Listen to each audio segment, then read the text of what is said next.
Alright, you Polymarchus purveyors, it's time to dust off your starter jackets, rip off those tearaways, and blow into your game cartridges.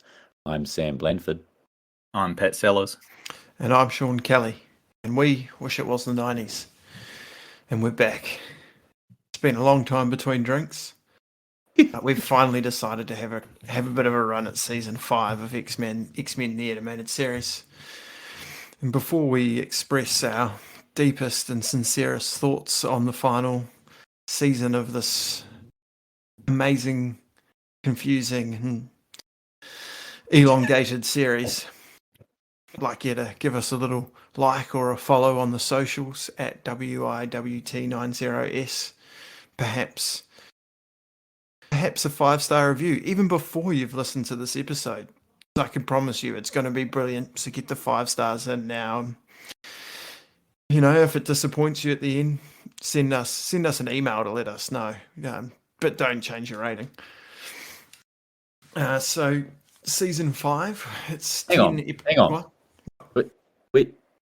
We're not doing this week on at the moment. Because this week in 1992, Enter Magneto, 27th of November came out. I thought that's what we were doing today. It was a great episode. It reminds me of a better time. Oh, bring on season 5. Yeah, Magneto shows up this few episodes, doesn't he? Yeah, and he looks fantastic. Yeah.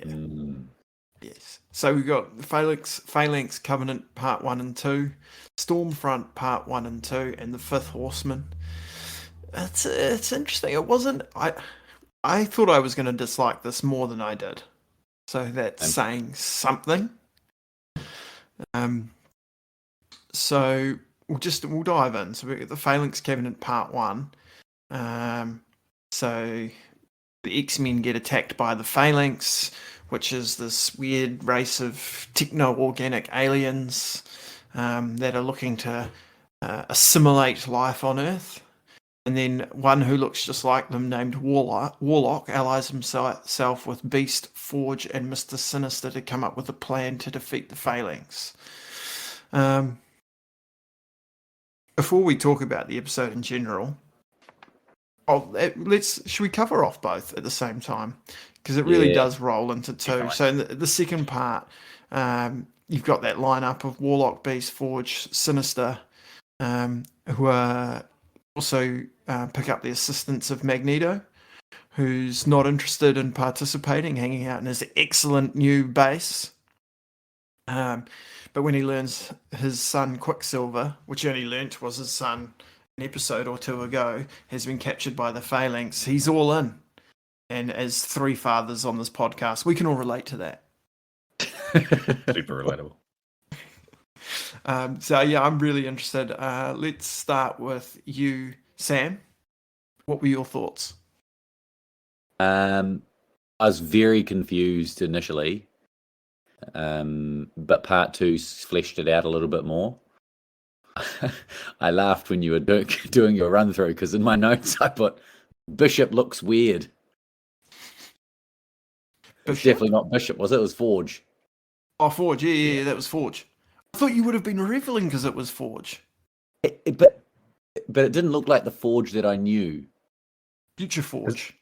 His moustache kept disappearing. The animation didn't help. The animation only gets worse. Maybe the fact that I was expecting Bishop was probably the problem. That's their first interaction with Forge since that X Factor episode with the Iceman. Yeah. In this timeline. Was that season 4? Pass. I got heaps of great moments, but overall, IMDb gave these episodes a good rating. Pat, I hope you know. No, I didn't know that. That's a great factoid. Like a very high rating, and I actually think I like the other 3 episodes better. There's a definite common theme. What are those? They look like hieroglyphics or symbols. You know, Beast has a boner over them. What they look like, and like the Phalanx. Is that what you call them? Phalanx? Phalanx, yeah. Like what they turn them into or assimilate to? Yeah. They kind of look like I don't know, some sort of... I'll give a really awful synopsis of the Phalanx and what they're up to in a minute. But yeah, what about you, Pat? What were your thoughts? I like this episode. I liked all the episodes we're covering, actually. Warlock sort of starts out as hard work. As There's a lot of Jar Jar you Binks two, about him. my self-podmates, would be aware of. He takes a little getting used to. Are you gonna do a rundown summary of the whole series, or we go straight into pulling out some quotes? I'll give a little background on the Phalanx. So, Warlock's part of a race called the Technarch, who were assimilated by the Phalanx. The Phalanx are cybernetic aliens that basically assimilate worlds and people to become part of like a hive mind. That sort of classic Aliens. Yeah, I'm out. Starship Troopers. Is that what it's called? Storm, whatever that one. They debuted in the early 90s, and that was kind of I've recently come back into X-Men comics in a big way, with lots of possible futures where they take over. But yeah, the crux of it is you become part of a hive mind, and I was like, how are they possibly going to beat this thing? Obviously, I knew they were going to, but it's looking very trope, dire. isn't it? Yeah, with a sciencey thing. Yeah, it's like, there's a technology's taking over, new technology, create a virus. Pretty much every movie where that happens, doesn't it? Doesn't that happen? COVIDs. So the irony of Proth's thinking. Yeah. It was good to see Sabretooth back at the beginning as well. We got a lot early on. We got Sabretooth coming back. Him doing some funny stuff like holding those two cops in the air while they kicked. The cop that and had then straight away smell powers. We got smell powers real early on when Meg called out that it wasn't really Sabretooth. There's a couple of really good incidents of smell powers across these episodes. I quite liked seeing Sabretooth again. Yeah, he's good. Anyone pick up the Hank McCoy listening to some smooth jazz on his headphones, relaxing? There's heaps of beast in these episodes, like from having very little beast in the last few seasons. And I've got to say, I didn't like it. You've really gone off beast. Well, I only liked him in the first 3 episodes that we did. He seems he's good. He's good in parts. The more he has to play in an episode, the less attractive his appearances become, I think. I thought it was quite good. I thought it was probably the best we've seen him physically, like when he escapes the mansion, because he genuinely seems to be sort of the weakest when it comes to the crunch, but he was quite good getting away there. Really showed off his aerobic skills. There was a distinct lack of Scott and Jean, which I was appreciating. The one time Scott shows up, he gets everything wrong. It's like the one time Sinister's a good guy, so Sinister saves him from that sack, and he's like, "I should have known you'd be behind this." And it's like, he's on the right side. Scott. Yeah, the only time we see Scott, he's wrong as usual. I love that. The best part of the entire 2 parts was Xavier, aka Nadia Comaneci. Do you remember him doing that? Doing those things on the uneven bars.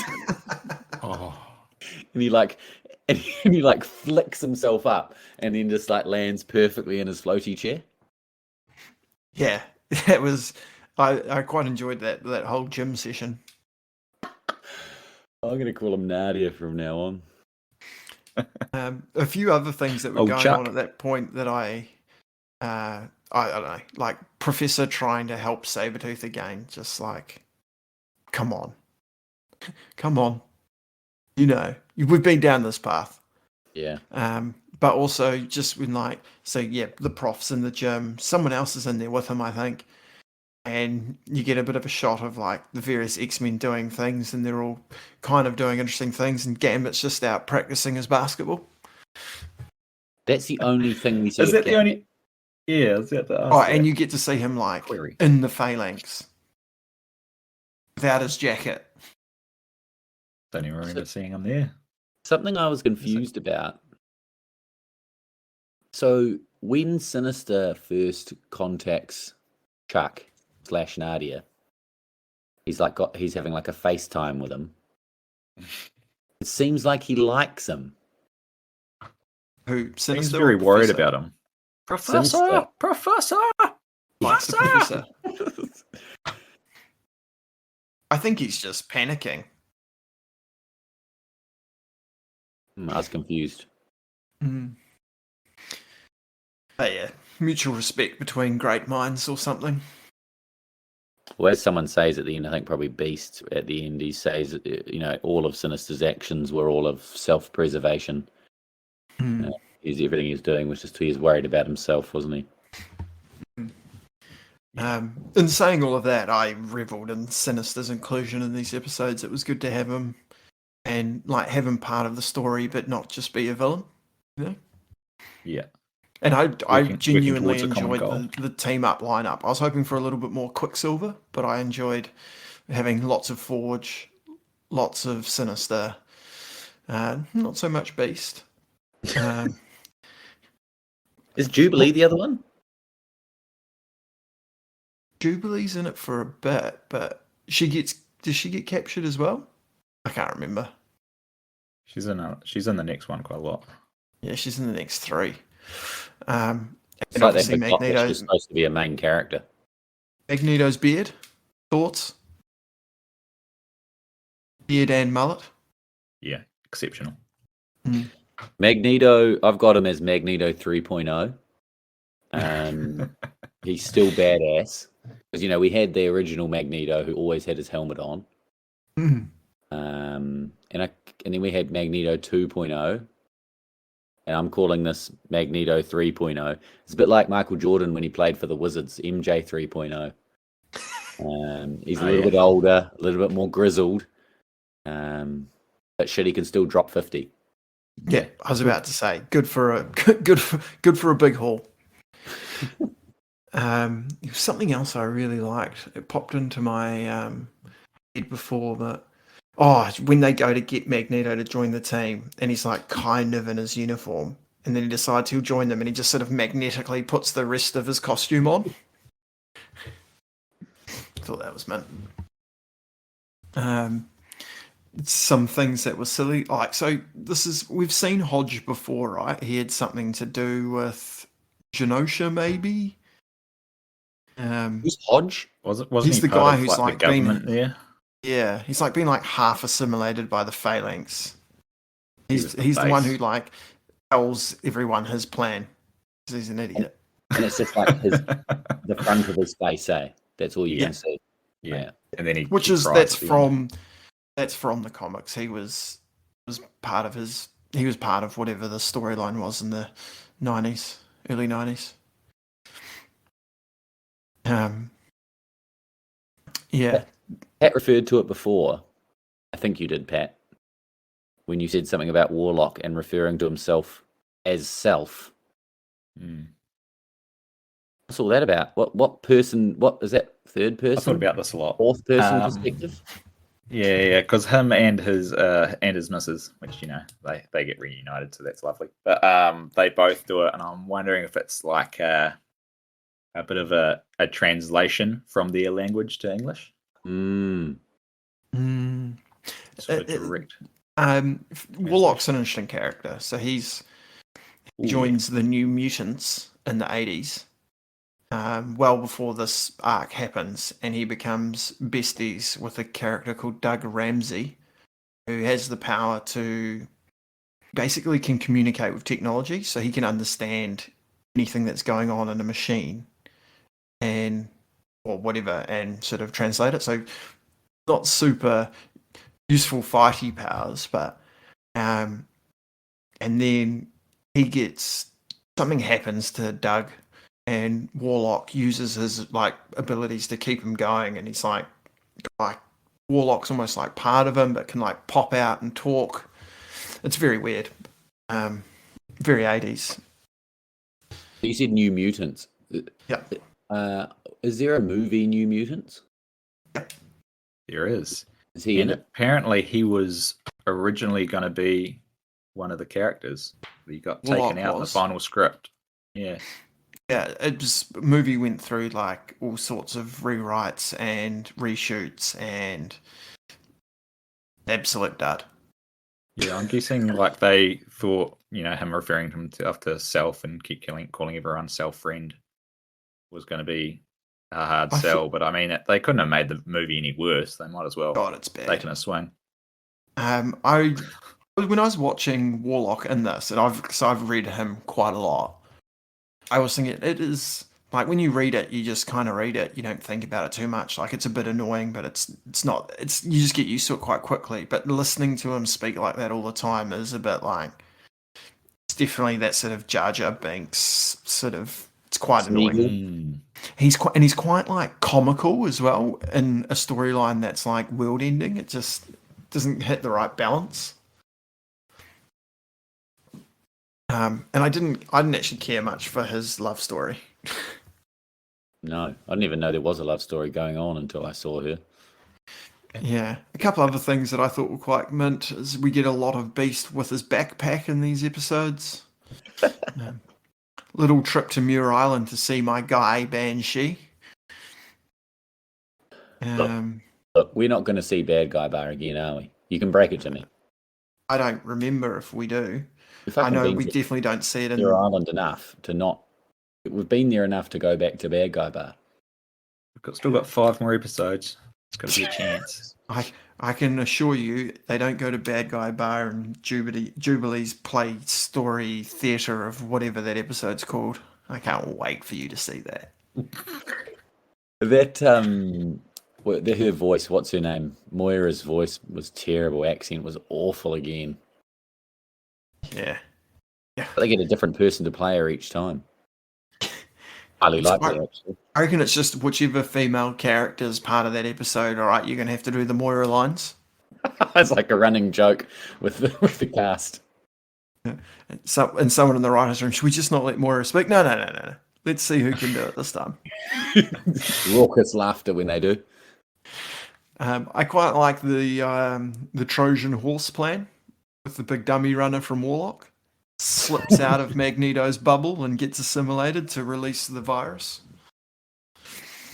And that's all I really have to say about that. I've got nothing else. I'm ready for Stormfront. Let's get to space. Santa's favourite spot. All right. We'll do these two together as well, eh?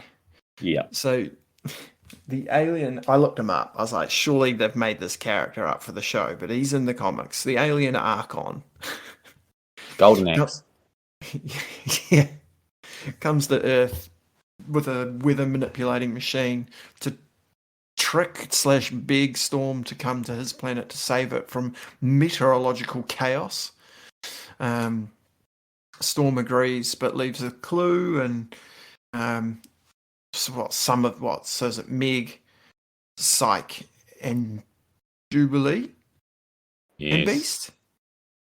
Follow her to Archon's planet, and Storm successfully fixes their planet, and for inexplicable reasons agrees to Archon's marriage proposal.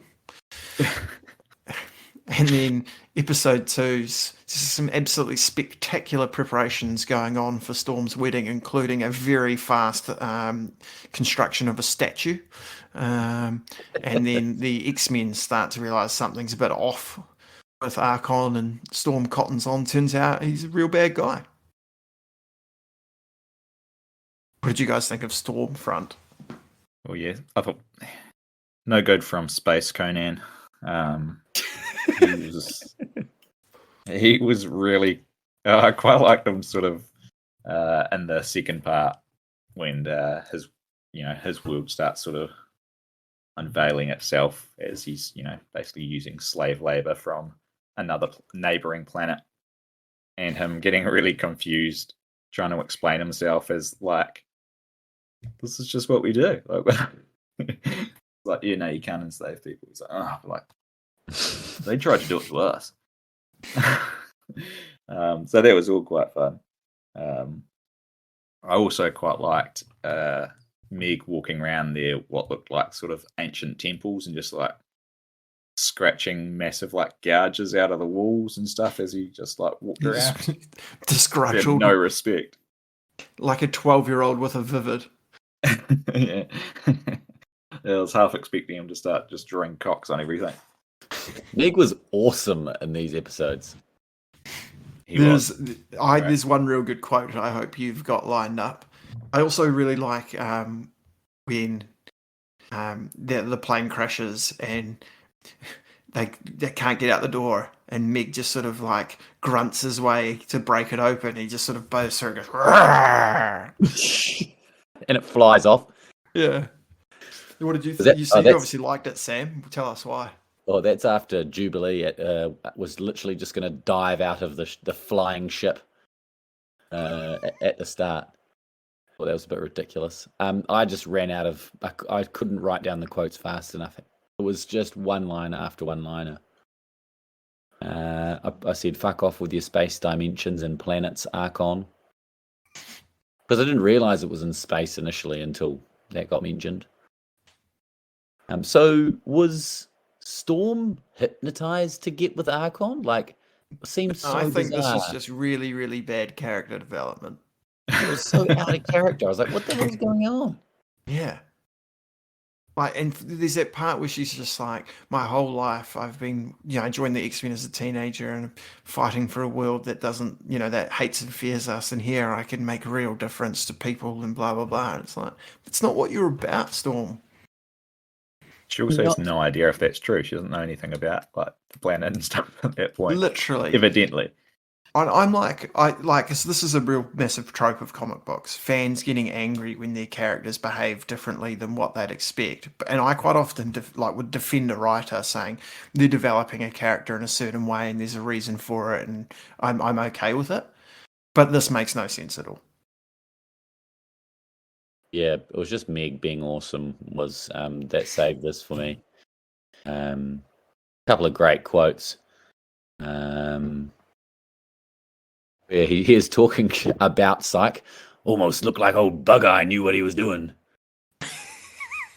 I wrote that down. Playing chemistry set ain't getting us anywhere. He was very angry. Which is what we want. Yeah, and tin cans on this planet taking dancing lessons. There were Who did he call Mudball? Because I've got Mudball, Meg, and I can't remember who he called Mudball. He calls the planet a mudball, I think. Before they get to the planet and the planes crash and they're trying to get to Storm, I really enjoy how all four of them jack that car but keep the driver in there. And you just get those scenes of Meg driving, the driver wedged in between him and Psych, and Beast and Jubes in the back seat. It's like, are you sure you'll be properly compensated? And the guy says something real weird, but I can't remember what it was. It's got a real weird voice too. The first time they have a fight on the planet, and Meg goes, "So glad we had this little heart to heart." And then Psych drops one of his only jokes in the series, which no one probably laughed at. And he says, "Well, I hope they weren't from the Chamber of Commerce." Yeah. I heard that and I kind of missed what had just happened, and I was like, "What is he talking about?" And I was like, I'm not going back. It's one eye. Heaps of oh my from Beast. I can't believe I've written this down.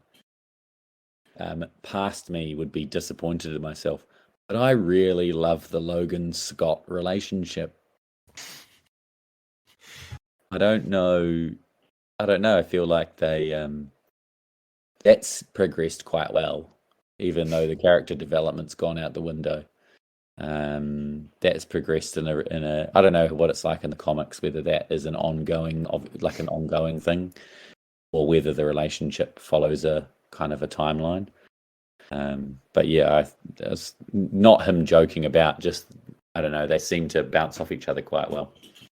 There's like a million websites do like top 10s in YouTube videos, and whenever it's X-Men relationships, whether it's, or even Marvel relationships, good or bad, those two will come up in the list. So if it's bad, it'll talk about their fighting over Jean and the time that they almost killed each other and blah, blah, blah. And then if it's a good one, it'll talk about how they don't get on and they have completely different ideals, but there's a mutual respect.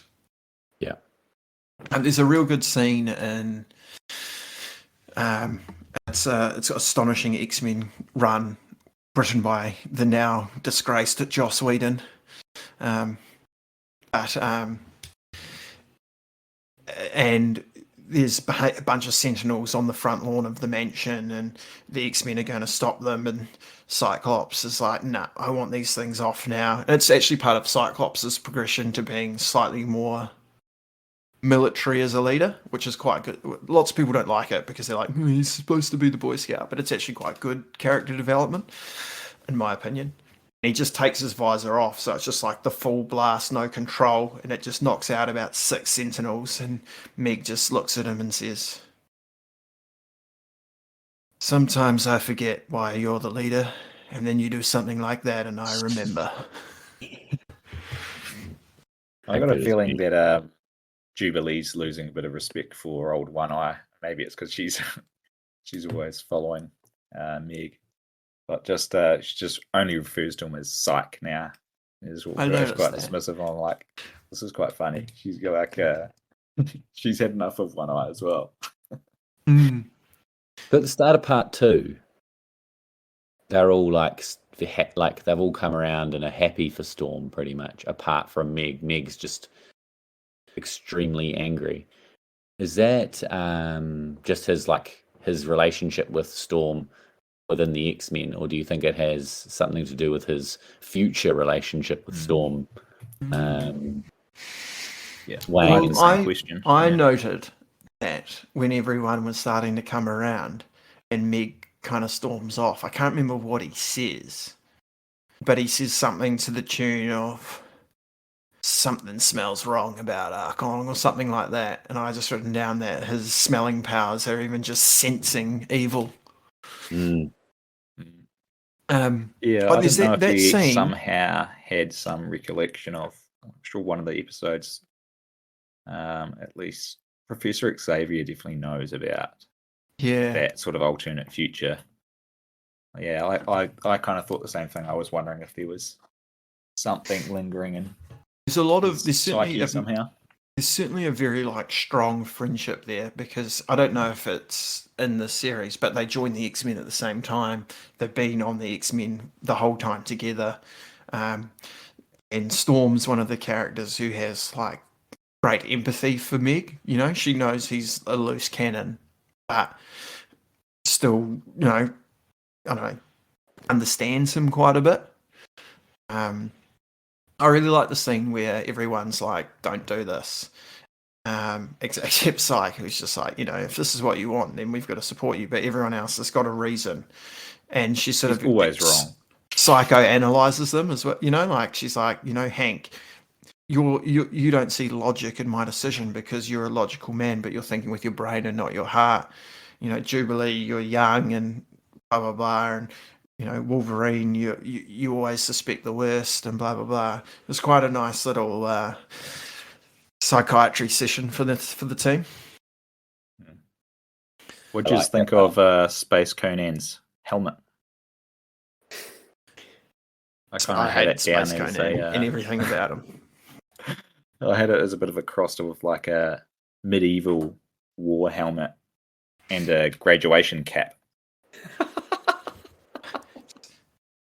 I noted something else that I thought was quite interesting. Is Beast gets quite a hammering in one of the fights, and bandage job and he's back on his feet.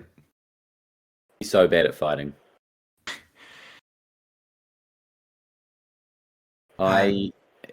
Which celebrity marriage would you liken their fling to? I've got Chris Humphries and Kim Kardashian. Maybe one of Britney Spears' men, like Federline or something like that.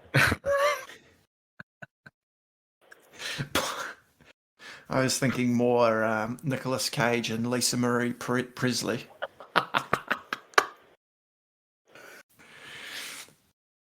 I don't know if you've got this quote down, Sam, and I don't want to butcher it, but when they revealed when they gate crashed the dinner party, and Storm's telling him to back down, and Meg goes, "Ask your boyfriend. Ask him how he recruits the palace help. It ain't the want ads, baby." There was so many good Meg quotes. The only other thing that I'd noticed about this episode that I wrote down was two things. There's one of the fights, Meg wins by not jumping on a guy's back. He tackles him to the ground and beats him that way. And I was like, fighting progression. But the other thing, at the end, Storm's sitting on the roof of the mansion a bit sad. Jubilee's like, "I'm going to go up there and talk to her." And Meg's advice is, Storm's going to have to work through this one by herself. And I'm like, that's not good advice at all. Someone should definitely talk to her. She needs her friends. Meg does like doing things on his own, though. Apart from hating Archon, I like that episode. Those episodes. Should we get on to the Fifth Horseman? Definitely. All right. So some kids getting chased by the Hounds. We'll come back to the Hounds. And we find out it's to be a vessel for Apocalypse.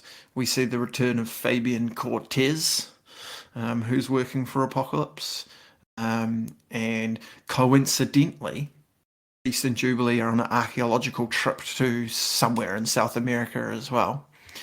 And just coincidentally follow signs that direct them straight to Apocalypse's temple. And Caliban, who's one of the Hounds, senses them, and this is some Jubilee. Turns out he senses two mutants, one with great power, and surprise, surprise, Jubilee's more powerful than Beast. Yeah, I had that noted. Obviously has not watched the last 4 seasons.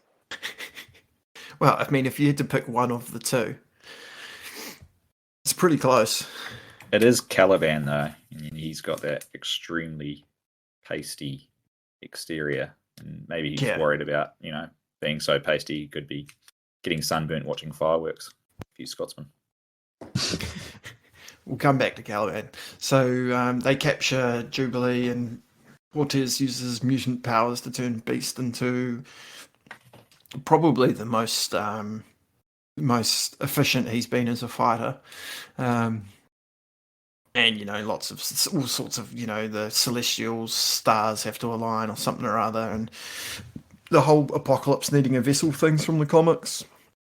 The Hounds from the comics, Caliban's probably surprised that this is the first time Caliban's had a major part in a story, considering he's one of the most prominent Morlocks in the comics. But anyway, yeah. So Apocalypse is going to get put into Jubilee, but Beast comes in, beasting out, and saves Jubilee, and Caliban plays a part in saving it too, and they all get out, and you think that it's all lost for Apocalypse, who's stuck in the astral plane, but it looks like he's going to take over Cortez's body, and maybe we'll see more of him, maybe not. I mean maybe because I don't remember. What do you guys think? Well, I thought, straight off the bat, you got Beast looking adorable in his Indiana Jones attire. But then I instantly thought, is he an archaeologist now? Like, what is his field of study? Because it just appears to be a PhD in whatever subject the story requires. Beast plus Mayan symbols equals boner.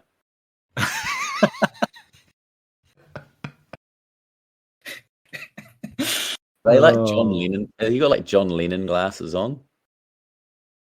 Yeah, I like that. It's a good look. Speaking of looks, Jubilee's definitely looking more Chinese, which I think is a positive. But also, whenever they do a close-up, her skin goes grey. Not a good look.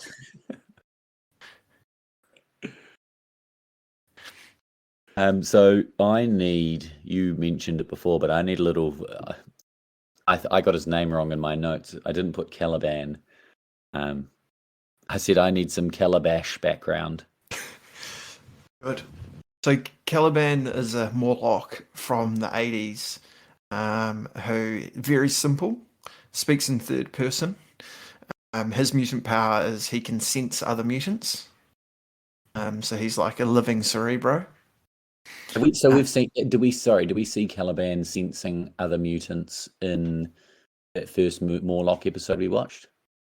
I don't think we've seen him except in the background of the first trip to Genosha where Storm and Gambit and Jubilee got captured. Oh yeah. And I think that's supposed to explain why he's not in the Morlock tunnels. So yeah, he gets befriended in the 80s by X Factor, which is the original 5 X-Men, and he's around a bit. And then during one of the Apocalypse crossovers becomes a Horseman, and that's how he gets big. And this one, obviously, it's Cortez who's making him big. I was interested that they used the Hounds instead of just having 4 Horsemen again. I suppose it's because he's like, he's a bit of a tier down from Apocalypse, so he can't have the power to create the 4 Horsemen, so he gives them the Hounds. But the Hounds have nothing to do with Apocalypse. The Hounds are from the future, Days of Future Past storyline. All right, I didn't know anything. I just thought they were created for the story. There's this guy from that timeline called Ahab, who is a mutant hunter, and he uses mind-controlled mutants to capture other mutants, and his mind-controlled mutants are called the Hounds. A character that you'll be familiar with, Pat, and that you won't be, Sam. Rachel Summers, Rachel Gray, as she's sometimes known, the Days of Future timeline daughter of Scott and Jean, was a Hound. Nutty. Probably the most famous Hound. So that's why I was a bit weirded out by the Hounds. I watched this and I saw the Hounds, and I didn't remember that Apocalypse was coming, but I'd seen the Fifth Horseman title, and I was like, what's going on here? And then it's just they're just using the names of things to create a story, I guess. But I quite like this episode. So who has changed their appearance? Apocalypse or Fabian Cortez? When they merge? Well, so Caliban doesn't always look like that, does he? So Cortez is doing that by doing his like special power. It's like Space Jam almost. Where all the little monsters become monsters. Very good. Well, this was probably my favorite episode, heavily featuring Fabco, because he's just so whiny and just a horrendous individual. So what state, you mentioned he's in the astral plane, which is something that extremely confuses me. So what state is Apocalypse in? So his body is gone, but his mind is trapped in the astral plane, where we've been there before to watch the Shadow King fight. Yeah, that's right. That was so weird. That was the Storm episode, eh? And I think the Shadow King maybe had a secondary episode where he was fighting Professor X, and they wore those weird astral armors. The astral plane sounds very, very much like space, and therefore I hate it. Space for the mind. What was the event that Fabco was waiting for? I can't remember what he kept referring to it as. He keeps pointing to the sky and saying it's coming, and there was like 3 dots in the sky. The celestial alignment or something. Right. Were those 3 dots UFOs? Or what the hell were they? Because they don't look like stars or anything. Stars, I guess. Flying saucers? Didn't really make sense. This was that when they align, does it open the astral plane? I was very confused by it. I thought I had heaps to say about this episode, but Box back. Basically, no Gambit, like in those 5 episodes. Or Rogue. And no Rogue. Yeah, well, Gambit and Rogue are almost like a duo now, like at the moment, aren't they? Yeah. Looking at, just doing a bit of research because I was figuring out how many episodes I need to watch. It's such a bizarre viewing order that it came out. I know we've talked about it in the past, but like Long Shot was in the middle of these episodes when it first aired in 1996. Yeah, such a bizarre. And so only season 1 follows a continuous narrative from episode 1 through to the end of the season. 2 does a little bit, and then 3, 4, 5 is just a random assortment of episodes, pretty much. Yeah, it's all over the place. I'm pretty sure is Phalanx Covenant part of season 4 in the original list. Nah, it's season 5. Still the first 2 of season 5. Long Shot. There's the one with the Blue Man, Nightcrawler. That was supposed to be that came out of season 5 initially. It wasn't a bad episode. That I quite like this. Caliban. Yeah, I didn't mind it either. Caliban getting downsized was pretty funny because he still had this giant man suit on. He kind of looked like the end of Big when the kid's wearing the suit. I like that. And it was a great episode considering Beast and Jubilee were the main mutants. That's fair. All right, should I run through the last 5 episodes that we're going to cover off? Yeah, let's do it. Jubilee's Fairytale Theatre. Woo! I'm so pumped for your reactions. Not to watch it. I don't want to watch it at all. Old Soldiers, which I think you'll enjoy, Sam. It's a Meg flashback. Hidden Agendas, which I think you'll enjoy, Pat, because it's got Cannonball. Yes. Descent, which is, I think, another flashback, which involves Sinister.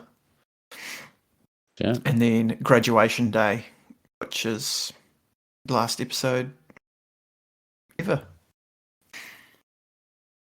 When's that new animated series coming out?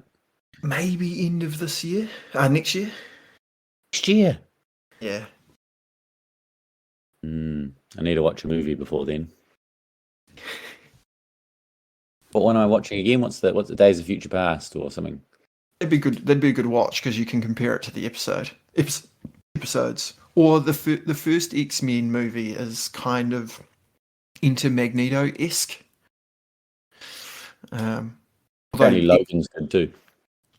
Yeah, Logan's real good. X2's quite good. We've definitely had this conversation on a previous podcast. Yeah, that'll do. Just cut that one and put it in here. And we can sign out. Should we round things out and get out of here? Yeah. Sure. Mission accomplished, buddy. Let's go home.